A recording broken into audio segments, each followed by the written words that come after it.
Ventilator weaning.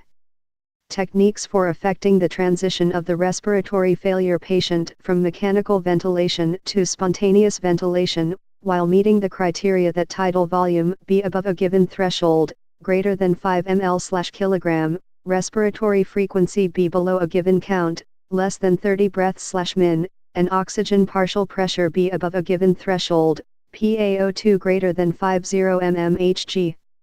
Weaning studies focus on finding methods to monitor and predict the outcome of mechanical ventilator weaning, as well as finding ventilatory support techniques which will facilitate successful weaning.